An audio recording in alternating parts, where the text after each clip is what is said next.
शुभ सकाळ मुलांनो, आपण आता प्रभावी वाचन कसे करायचे हे शिकत आहोत।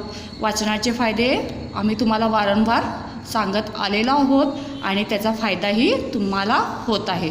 तर मुलांनो, आज आपण आपल्या मराठी पाठ्यपुस्तकातील कविता क्रमांक 15 मराठी महिने आणि पान क्रमांक आहे 39 सर्वांनी उघडायचं आहे आणि मी प्रभावी जसे वाचन करत आहे त्याप्रमाणे तुम्हीही कविता वाचन करायचे आहे।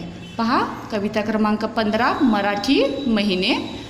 ऐका व म्हणा, ऐका व म्हणा।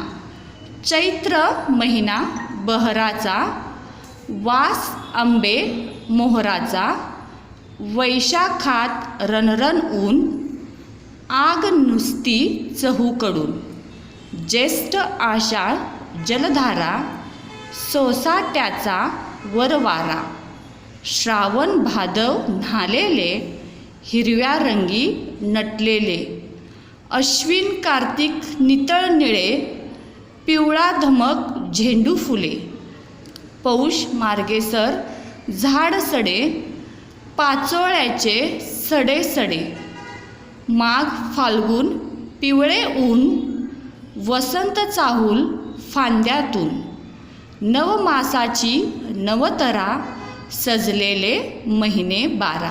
अशी ही सुंदर कविता लिहिलेली आहे मुलांनो।